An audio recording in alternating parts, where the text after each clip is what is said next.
सितारा coaching के इस online channel में आपका स्वागत है। आज हम पढ़ेंगे बीकानेर का राठौड़ वंश।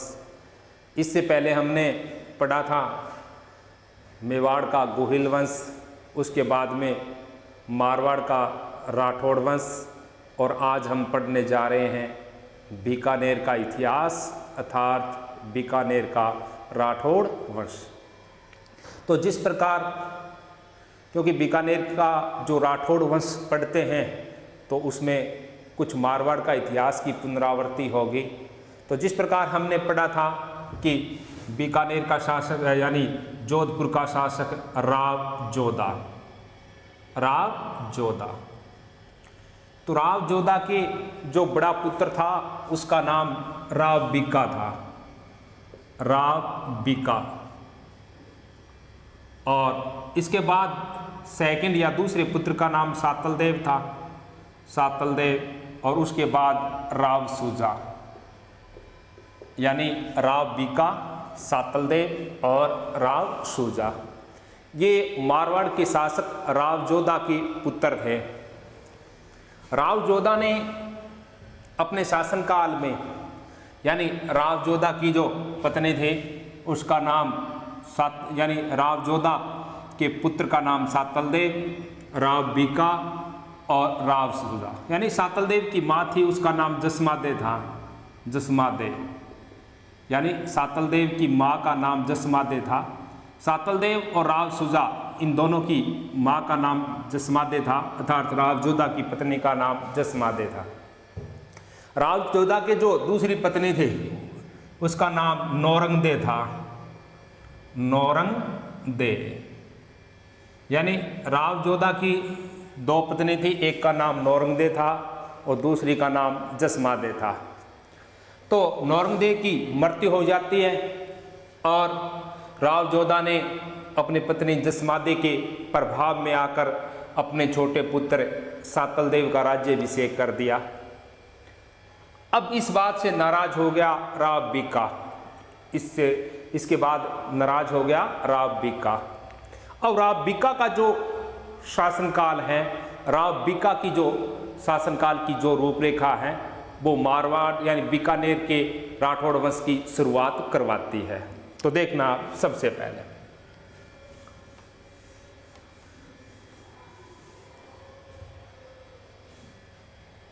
बीकानेर का इतिहास, बीकानेर का इतिहास।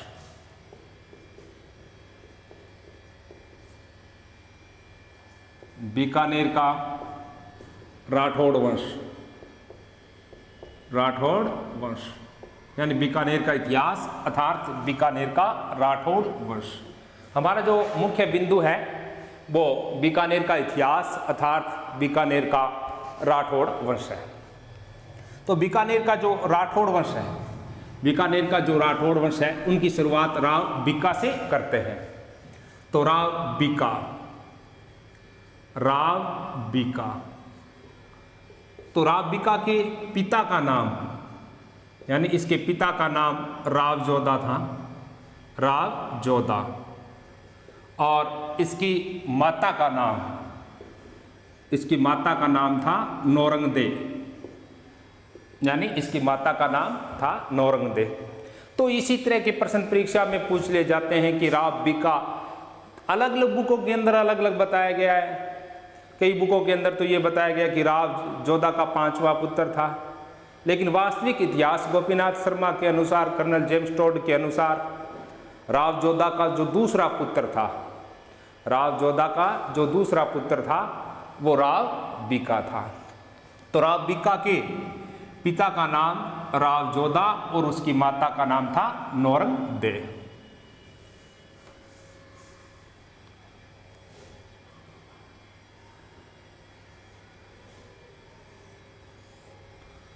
उत्तर दिशा, दक्षिण और पूर्व और पश्चिम, ये है बीकानेर, यानी बीकानेर। तो जिस प्रकार बताया गया है कि जो बीकानेर में राठौड़ वंश का जो प्रथम शासक था, राठौड़ वंश का जो प्रथम शासक था वो राव बीका था, राव बीका। और राव बीका का जो शासनकाल है वो 1465 से 1504 तक, यानी इसका शासनकाल 1465 से 1504 तक इनका शासनकाल है। तो राव बीका का शासनकाल 1465 से 1504 तक इनका शासनकाल है। अब राव बीका ने यानी राव बीका ने यानी राव बीका ने 1465 में, यानी राव बीका ने 1465 में जांगल प्रदेश पर अधिकार किया था। जांगल प्रदेश पर अधिकार कर लिया था। इससे पहले जांगल प्रदेश पर जाटों का भी अधिकार रहा था। हाँ, तो राव बीका ने 1465 में जांगल प्रदेश पर अधिकार कर लिया था। जांगल यानी महाभारत कालीन समय में, महाभारत कालीन समय में जांगल प्रदेश को, यानी इसी जांगल प्रदेश को कुरुक्षेत्र कहते हैं, कुरुक्षेत्र या कुरुक्षेत्र प्रदेश, यानी कुरु प्रदेश भी इसका नाम बताया गया कि महाभारत कालीन में, यानी महाभारत कालीन समय में जांगल प्रदेश को किस नाम से पुकारा जाता था, तो महाभारत कालीन समय में जांगल प्रदेश को कुरु प्रदेश के नाम से पुकारा जाता था। अब क्या काम हुआ, बीकानेर का एक स्थान था, बीकानेर का एक स्थान था जिसका नाम पुंगल है। पुंगल भी बीकानेर में है। पुंगल का एक शासक था, यानी पुंगल का एक शासक था जिसका नाम राव शेखा था, राव शेखा। और राव शेखा के एक पुत्री थी जिसका नाम रंगदे था। राव शेखा की पुत्री का नाम था रंगदे। अब राव शेखा ने अपनी पुत्री रंगदे का विवाह है, यानी रंगदे का विवाह है और राव बीका के साथ किया था। रंगदे का विवाह है राव बीका के साथ किया था। अब उसी समय यानी राव बीका की जो पत्नी थी उसका नाम रंगदे था। रंगदे पुंगल की राजकुमारी थी, अर्थात पुंगल बीकानेर में है। और जो पुंगल का जो शासक था उसका नाम राव शेखा था, यानी राव शेखा की जो पुत्री थी उसका नाम रंगदे था। अब क्या काम हुआ कि बीकानेर का एक स्थान है जिसका नाम कोडमदेसर है। कोडमदेसर राजस्थान के बीकानेर जिले में है। तो जिस प्रकार रंगदे का विवाह है राव बीका के साथ हो गया, और विवाह होने के बाद यानी कोडमदेसर नामक स्थान को राव बीका ने यानी कोडमदेसर नामक स्थान को राव बीका ने राठौड़ वंश की, यानी बीकानेर की राठौड़ वंश की प्रथम राजधानी बनाई थी। प्रथम राजधानी, तो राठौड़ वंश की जो प्रथम राजधानी थी वो कोडमदेसर थे। कोडमदेसर राजस्थान के बीकानेर जिले में है। कोडमदेसर नामक स्थान राजस्थान के बीकानेर जिले, और इसी स्थान पर यानी कोडमदेसर नामक स्थान पर राव बीका ने भैरवनाथ के मंदिर का निर्माण करवाया था।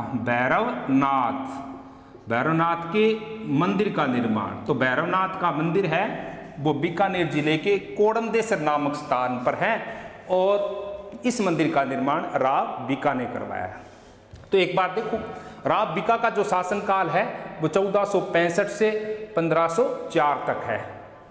अब राव बीका ने 1465 में जांगल प्रदेश पर अधिकार कर लिया था।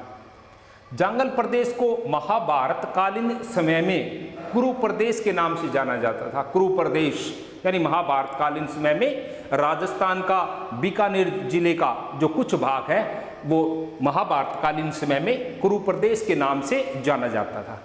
इसके बाद जब राव बीका ने 1465 में जांगल प्रदेश पर अधिकार कर लिया था, तो उसी समय पुंगल नामक स्थान का जो शासक था वो राव शेखा था, और राव शेखा की जो पुत्री थी उसका नाम रंगदे था। अर्थात राव शेखा ने अपने पुत्री रंगदे का विवाह राव बीका के साथ किया था। अब राव बीका ने कोडमदेसर नामक स्थान को बीकानेर के राठौड़ वंश की प्रथम राजधानी बनाया था, तथा कोडमदेसर नामक स्थान पर ही राव बीका ने भैरवनाथ के मंदिर का निर्माण करवाया था। भैरवनाथ के मंदिर का निर्माण राव बीका ने करवाया था। इसके बाद में चलते हैं।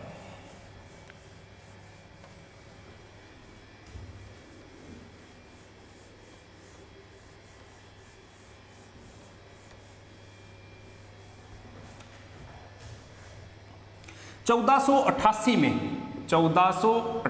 में बहुत अच्छा प्रश्न है।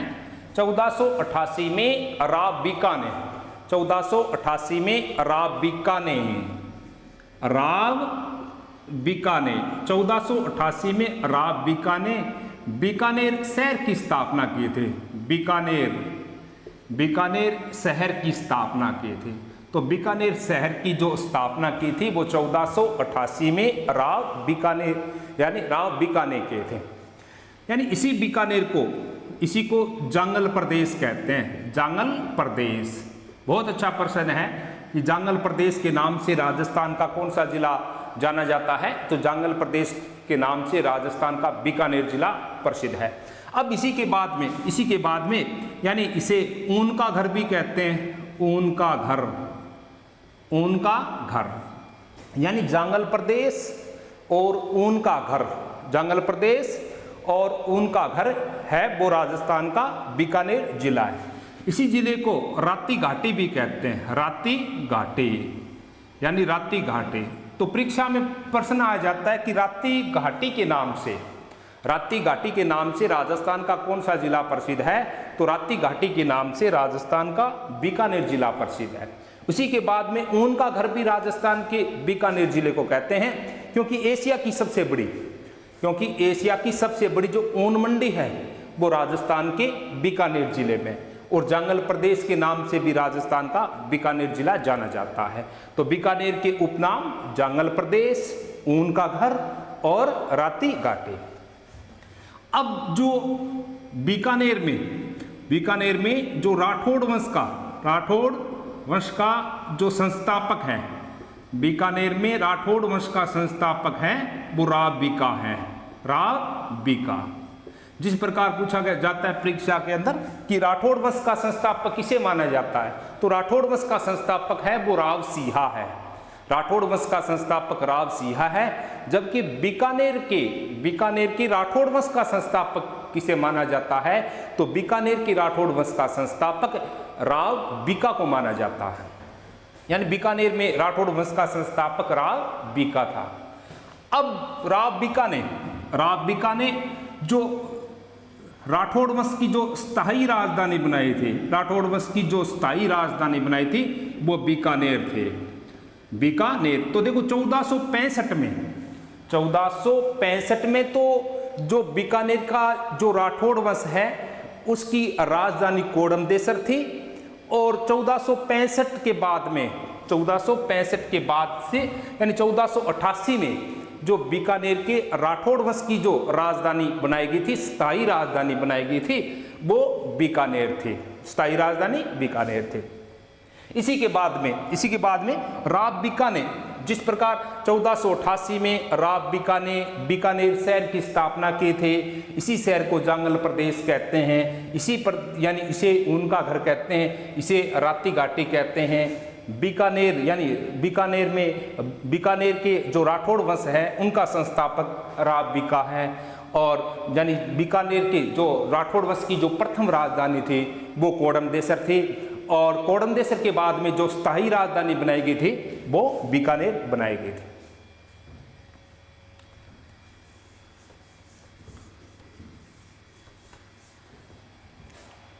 राव बीका ने बीकानेर जिले के देशनोक नामक स्थान पर, देशनोक, बीकानेर जिले के देशनोक नामक स्थान पर करणी माता के मंदिर का निर्माण करवाया था। करणी माता के मंदिर का निर्माण करवाया था। तो करणी माता का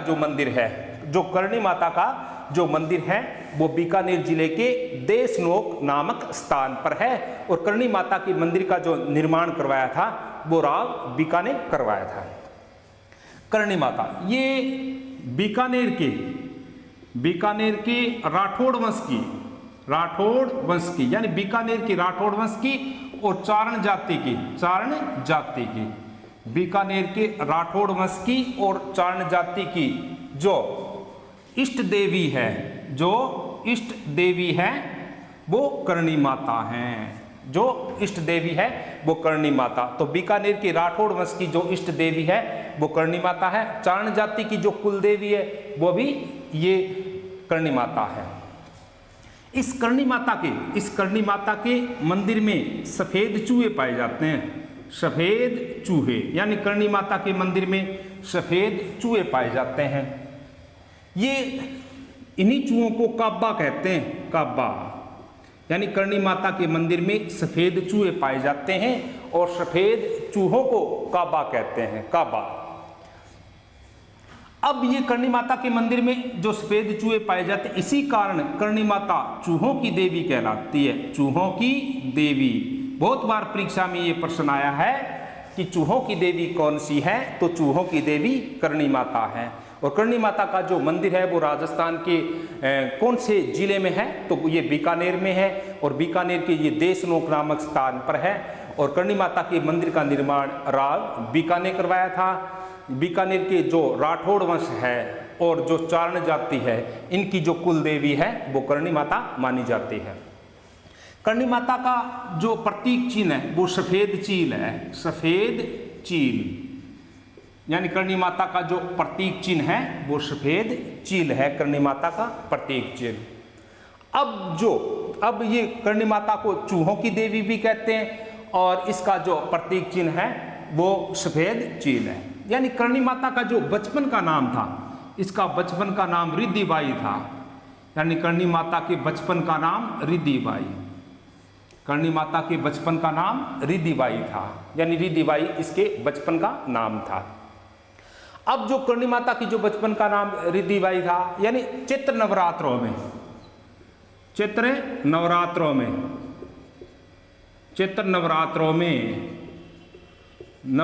में इसका मेला लगता है। यानी करणी माता का मेला चैत्र नवरात्रों में लगता है।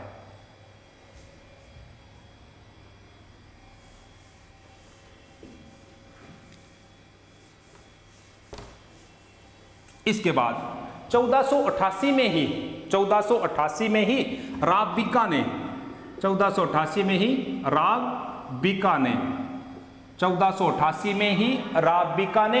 जूनागढ़ दुर्ग का निर्माण करवाया था। जूनागढ़ दुर्ग का निर्माण करवाया था। तो जूनागढ़ दुर्ग राजस्थान के बीकानेर जिले में है और जूनागढ़ दुर्ग का निर्माण करवाया था वो राव बीका ने करवाया था। जबकि जूनागढ़ दुर्ग का जो पुनः निर्माण करवाया था वो राय सिंह ने करवाया था। जूनागढ़ दुर्ग का निर्माण करवाया था। इसी दुर्ग को यानी जूनागढ़ दुर्ग का जो निर्माण राव बीका ने करवाया था। जूनागढ़ दुर्ग को जो बीकानेर में इसे जमीन का जेवर कहते हैं। जमीन का जेवर यानी जमीन का जेवर कौन सा दुर्ग है, तो जमीन का जेवर है वो जूनागढ़ दुर्ग बीकानेर वाला है। इसी को बीकाजी की टोकरी कहते हैं। बीकाजी की टोकरी। तो बीकाजी की टोकरी के नाम से कौन सा दुर्ग प्रसिद्ध है, तो बीकाजी की टोकरी के नाम से बीकानेर यानी जूनागढ़ दुर्ग प्रसिद्ध है।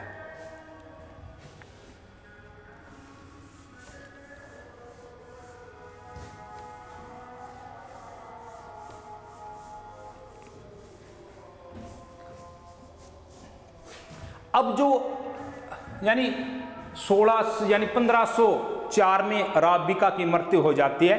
तो राव बीका के जो पुत्र था उसका नाम राव बीका का जो पुत्र था उसका नाम था राव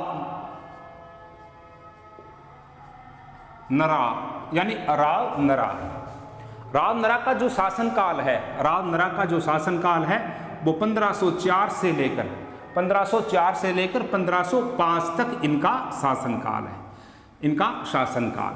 तो राव नरा यानी इनकी मृत्यु निसंतान हुई थी, और निसंतान होने के बाद में इसका भाई था जिसका नाम था राव लोणकर्ण, राव लोणकर्ण। क्योंकि राव नरा के कोई पुत्र नहीं था, और राव नरा की मृत्यु के बाद जो बीकानेर का जो शासक बनाया गया था वो राव नरा के छोटे भाई लोणकर्ण सिंह को बनाया गया था। अब हम इतिहास पढ़ेंगे राव लोणकर्ण सिंह का।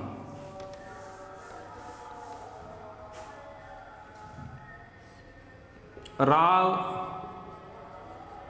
लोणकर्ण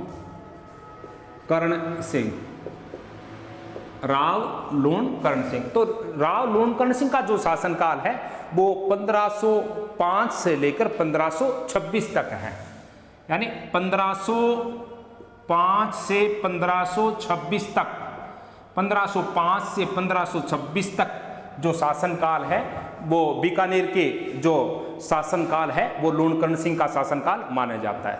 तो लोणकर्ण सिंह ने सबसे पहले बीकानेर में लोणकर्ण शहर बसाया था, लोणकर्ण शहर बसाया था लोणकर्ण सिंह ने। अब क्या हुआ कि इसी शहर में इसने खारे पानी की झील बनवाई थी, खारे पानी की झील। तो यानी लोणकर्णसर शहर भी है और लोणकर्णसर शहर में एक खारे पानी की झील बनी हुई है, उसी झील को लोणकर्णसर यानी लोणकर्णसर झील भी कहते हैं, बीकानेर जिले में है। अब ये लोणकर्णसर स्थान है, ये राजस्थान में मूंगफली उत्पादन के लिए प्रसिद्ध है, मूंगफली उत्पादन के लिए, यानी मूंगफली उत्पादन के लिए राजस्थान का कौन सा स्थान प्रसिद्ध है? तो मूंगफली उत्पादन के लिए बीकानेर जिले का लोणकर्ण शहर है या लोणकर्ण जो स्थान है वो प्रसिद्ध है। क्योंकि राजस्थान में देखिए, राजस्थान में जो मूंगफली का जो सर्वाधिक उत्पादन होता है वो चित्तौड़गढ़ में होता है, और चित्तौड़गढ़ तो एक जिला है, यानी राजस्थान के कौन से जिले में सर्वाधिक मूंगफली का उत्पादन होता है तब उत्तर करते हैं इसका चित्तौड़गढ़। और राजस्थान के कौन से स्थान पर मूंगफली का सर्वाधिक उत्पादन होता है? तो राजस्थान का जो लोणकर्ण स्थान है उस स्थान पर सर्वाधिक मूंगफली का उत्पादन होता है। और इसी लोणकर्ण को यानी सर्वाधिक मूंगफली उत्पादन होने के कारण, यानी सर्वाधिक मूंगफली उत्पादन होने के कारण लोणकर्णसर यानी लोणकर्णसर जो स्थान है इसी को राजस्थान का राजकोट कहते हैं, राजस्थान का राजकोट। बहुत अच्छा प्रश्न है कि राजस्थान का राजकोट कौन सा स्थान है? तो राजस्थान का जो राजकोट है वो लोणकर्णसर स्थान कहलाता है।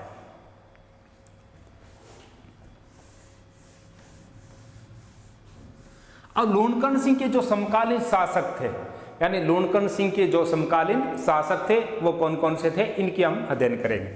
तो जिस प्रकार ये राजस्थान का मैप है और ये राजस्थान का जैसलमेर जिला है, जैसलमेर, यानी ये राजस्थान का जो पश्चिमी जिला है वो जैसलमेर का एक स्थान है जिसको लोद्रवा कहा जाता है, लोद्रवा।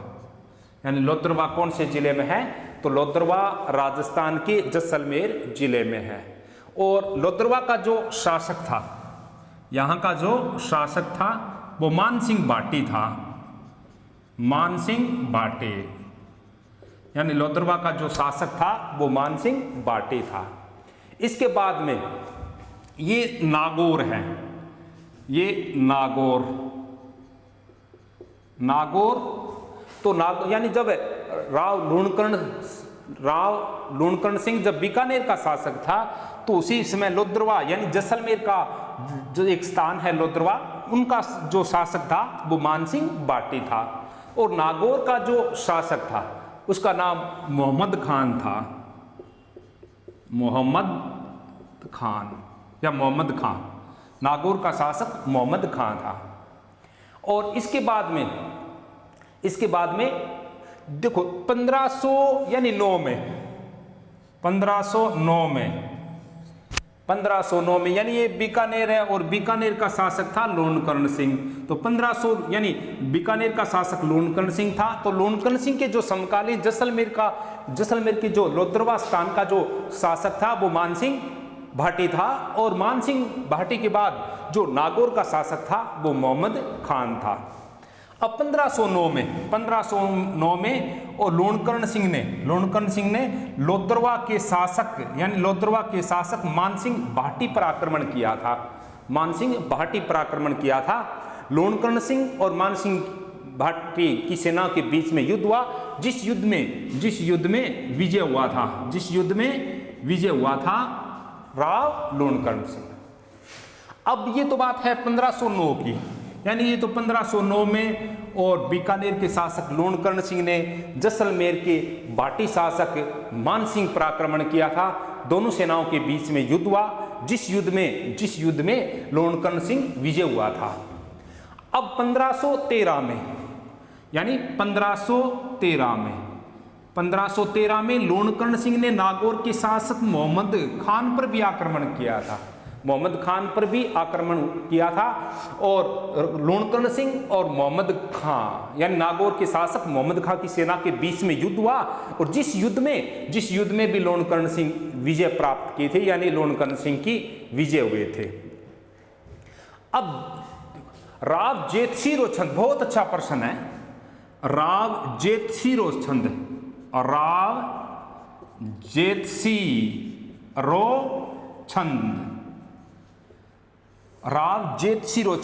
यानी राव जेतसिरोचंद है, उसमें छंदों की कुल संख्या 401 है। तो राव जेतसिरोचंद, इसका जो रचयिता था वो बिट्ठू सुजाजी था। राव जेतसिरोचंद यानी इसका जो रचयिता है, राव जेतसिरोचंद इसका रचयिता है वो बिट्ठू सुजाजी है। और बिट्ठू सुजाजी ने राव जेतसिरोचंद में बीकानेर के शासक लोणकर्ण सिंह को, यानी बीकानेर के शासक लोण सिंह को कलयुग का कर्ण कहा था। कलयुग का कर्ण, बहुत अच्छा प्रश्न है कि कलयुग का कर्ण के नाम से कौन सा शासक प्रसिद्ध हुआ था। तो कलयुग के कर्ण के नाम से बीकानेर का शासक लोणकर्ण सिंह प्रसिद्ध हुआ था। ये जो कलयुग का कर्ण है, ये दानशीलता के क्षेत्र में दी गई उपाधि है। दानशीलता के क्षेत्र में, यानी दानशीलता के क्षेत्र में जो इसे उपाधि दी गई है, दानशीलता के क्षेत्र में जो उपाधि दी गई थी वह कलयुग का कर्ण है। और बीकानेर के कौन सा शासक, यानी बीकानेर का राव लोणकर्ण, बीकानेर का शासक राव लोणकर्ण सिंह राजस्थान के इतिहास में कलयुग का कर्ण कहलाता है। कलयुग का कर्ण।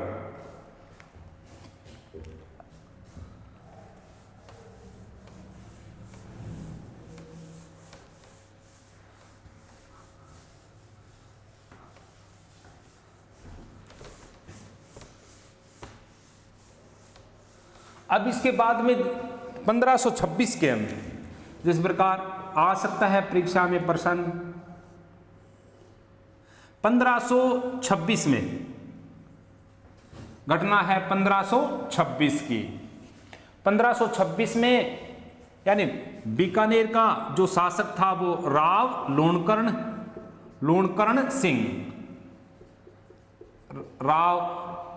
सिंह बीकानेर का शासक था। घटना 1526 की है। अब 1526 में जिस प्रकार नारनौल हरियाणा में है, नारनौल हरियाणा में है, और नारनौल हरियाणा में है, और नारनौल का जो शासक था वो था शेख अब्बी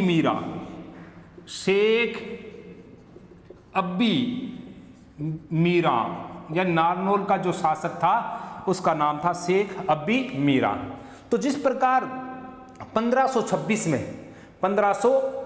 में और लोणकर्ण सिंह ने, यानी 1526 में लोणकर्ण सिंह ने और नारनौल हरियाणा के शासक शेख अब्बी मीरा पर आक्रमण किया था। दोनों सेनाओं के बीच में युद्ध हुआ और इस युद्ध में राव लूणकर्ण सिंह मारा गया। इस युद्ध में राव लूणकर्ण सिंह मारा गया और राव लूणकर्ण सिंह के अन्य सैनिक जिस प्रकार प्रताप सिंह उसके बाद में वेरसी, प्रताप सिंह, वेरसी और नेतसी, यानी प्रताप सिंह, वेरसी और नेतसी, ये जो नारनौल का जो युद्ध हुआ था अब्बी मीरा और लूणकर्ण सिंह की सेना के बीच, उस युद्ध में ये लूणकर्ण सिंह के प्रसिद्ध सैनिक योद्धा थे और ये इसी युद्ध में मारे गए।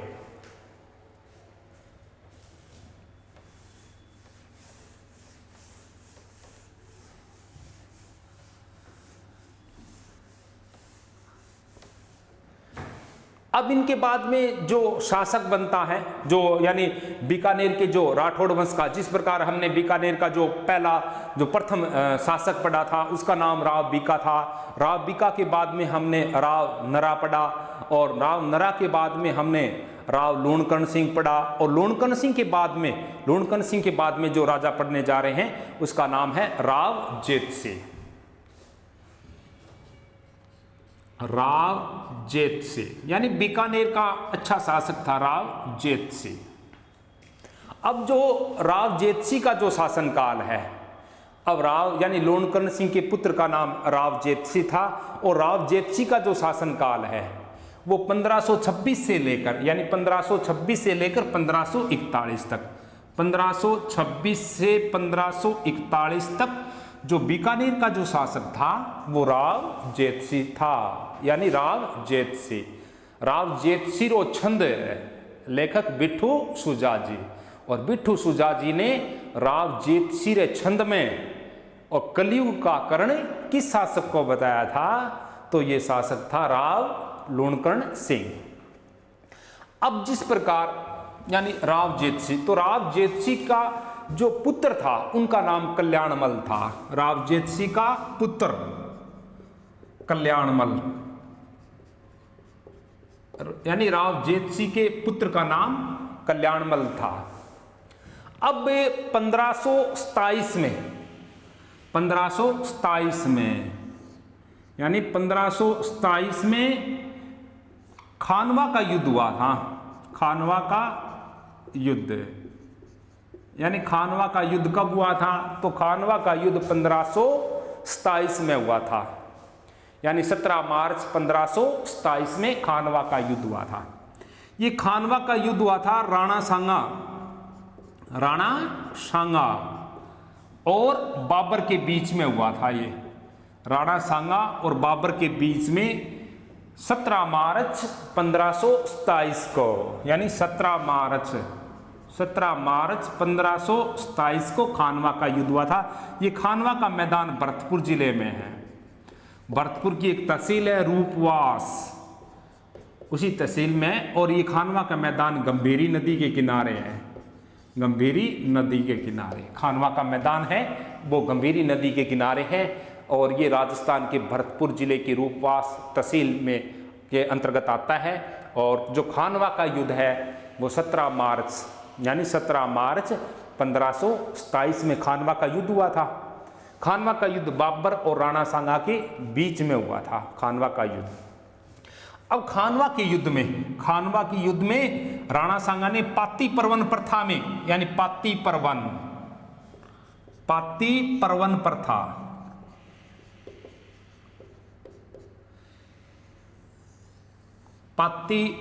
प्रथा, तो पाती परवन प्रथा होती है कि प्राचीन समय में एक राजा पर जब कोई दूसरा राजा आक्रमण करता था तो उस आक्रमण से बचने के लिए एक राजा अपने दूसरे निकट मित्र राजाओं के पास एक पत्र व्यवहार करता था।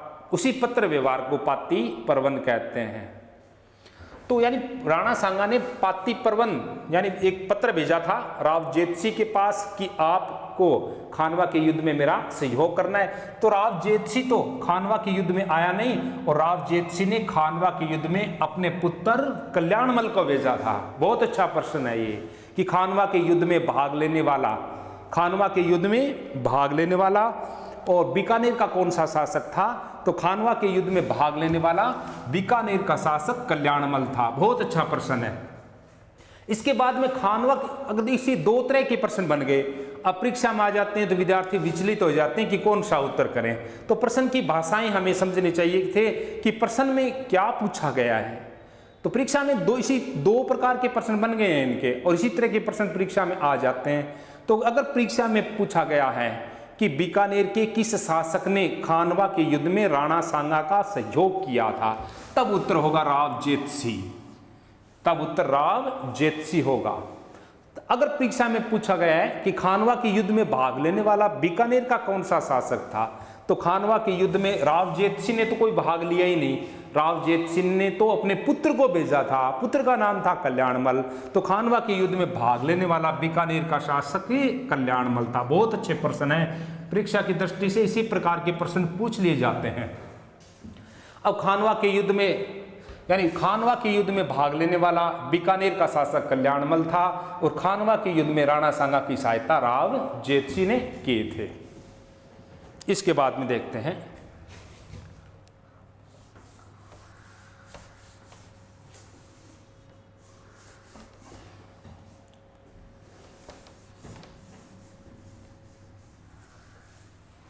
इसके बाद अब 1534 में 1534 में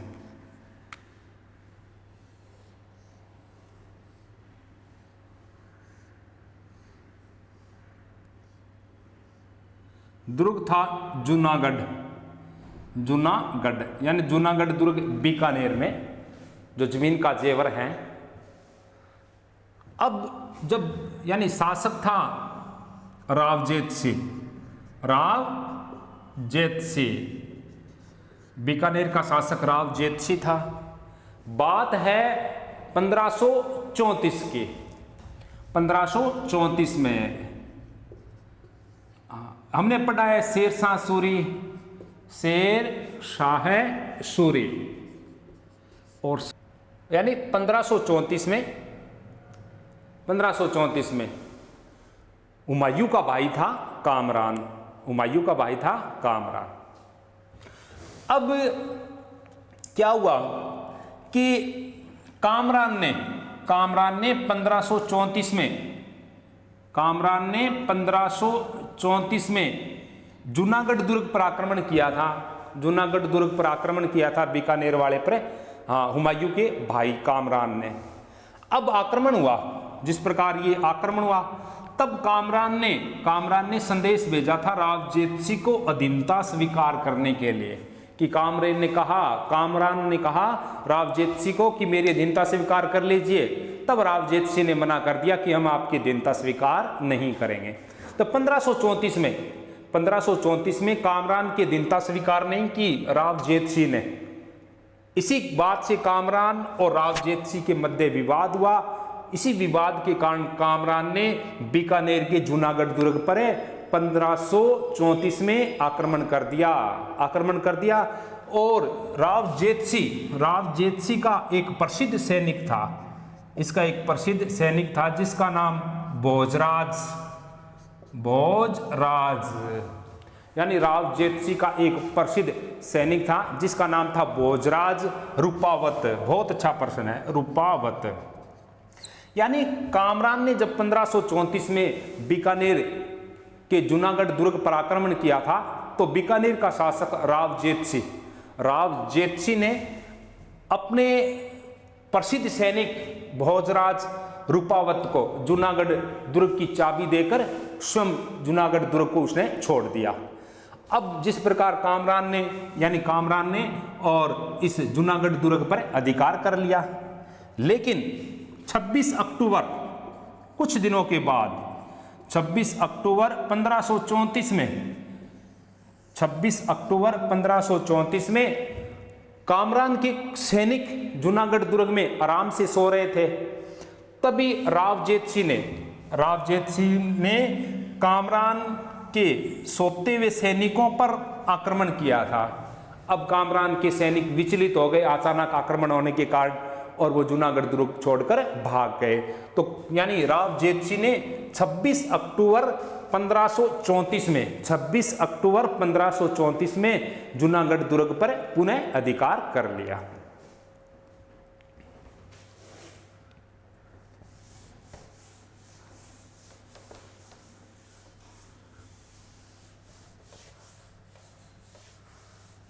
अब 1541 में, यानी जिस प्रकार बहुत अच्छे पार्ट हैं, ये प्रश्न आ जाते हैं इसी पार्ट से, परीक्षा में पूछ लिए जाते हैं।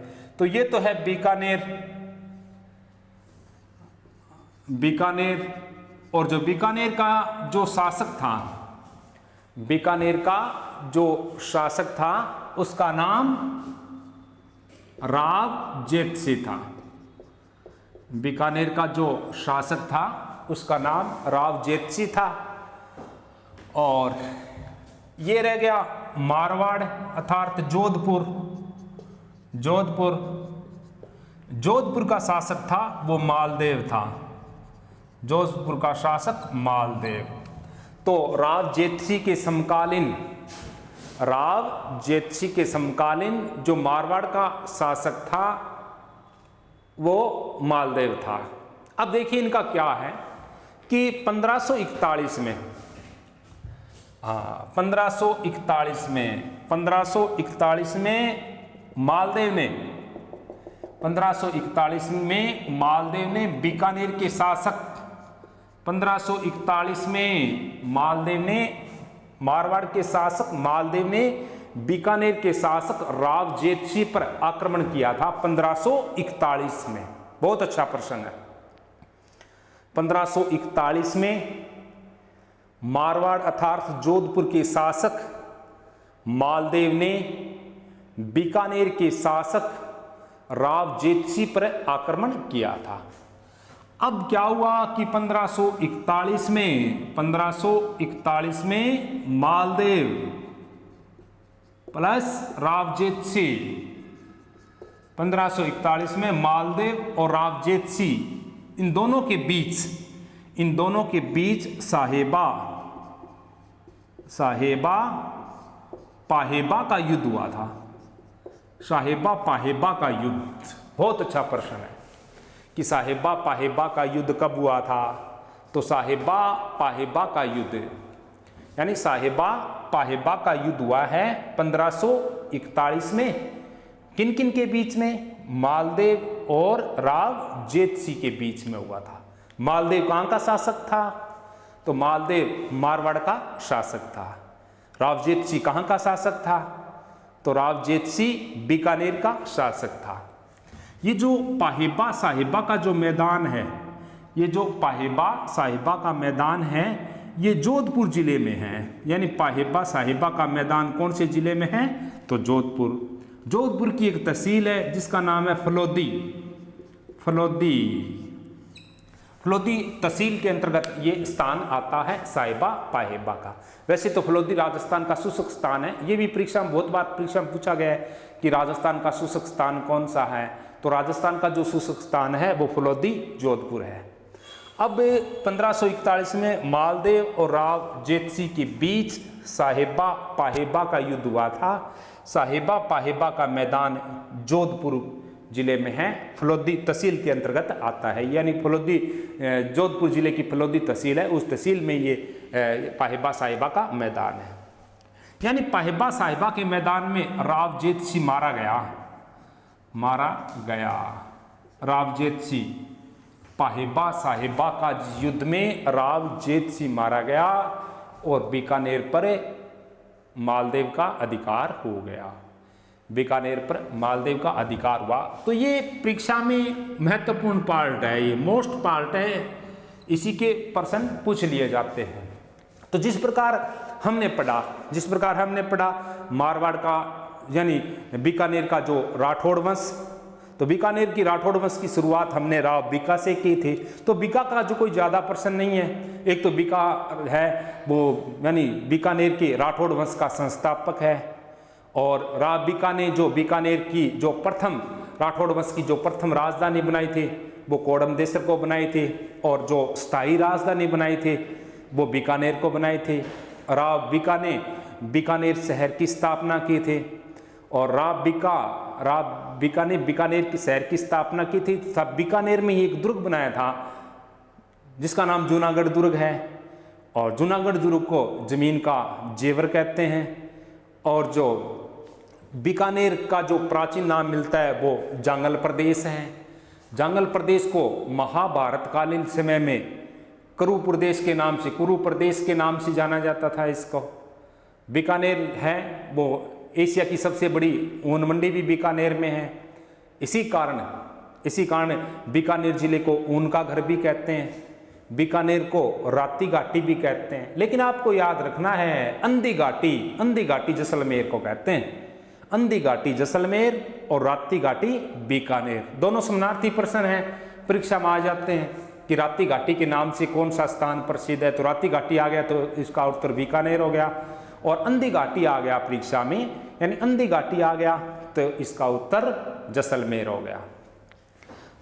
अब इसके बाद में ज्यादातर इसका जो प्रश्न पूछता है वो करणी माता का। तो देखो करणी माता का जो मंदिर है वो बीकानेर जिले के देशनोक नामक स्थान पर है। और बीकानेर के जो राठौड़ वंश है और चारण जाति है, इनकी जो कुल देवी है वो करणी माता है। करणी माता का जो प्रतीक चिन्ह है वो सफेद चील है। और करणी माता की जो मंदिर है उसमें सफेद चूहे पाए जाते हैं और इन्हीं चूहों को हम काबा कहते हैं। और राव बीका के बाद में पढ़ा हमने राव नरा। तो राव नरा का तो कोई प्रश्न है नहीं क्योंकि राव नरा की तो निसंतान मृत्यु हो गई। राव नरा के बाद में जो हमने पढ़ा था वो राव लूणकर्ण सिंह था। लूणकर्ण सिंह ने लूणकर्ण शहर बसाया और लूणकर्ण शहर में खारे पानी की एक झील बनवाई। अब इसके बाद में लूणकर्ण शहर है, उस शहर के चारों ओर सर्वाधिक मूंगफली का उत्पादन होता है। इसी कारण लूणकर्ण शहर है, इसकी तुलना हमने गुजरात के राजकोट नामक शहर से कर ली। इसी कारण ये राजस्थान का राजकोट कहलाता है। इसके बाद में राव जेतसिरो छंद, यानी राव जेतसिरो छंद, तो इसका लेखक है वो बिट्ठू सुजा जी है, राव जेतसिरा छंद का।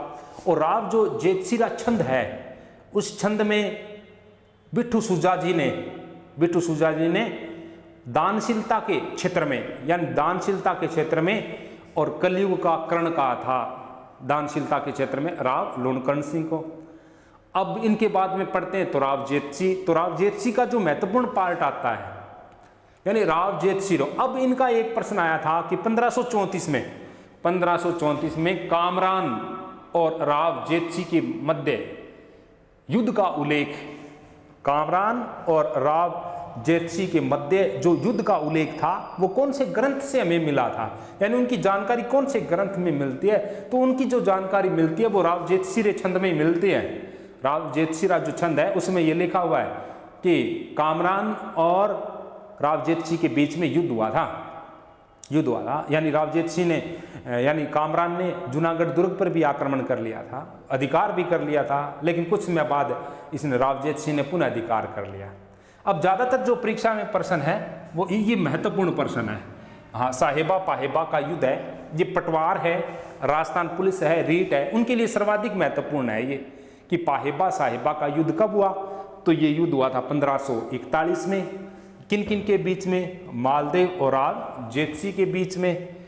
पाहेबा साहेबा का मैदान कौन से जिले में? तो जोधपुर में। इस युद्ध में मारा गया कौन? राव जेतसी। थैंक्स, फिर मिलेंगे नेक्स्ट क्लास में।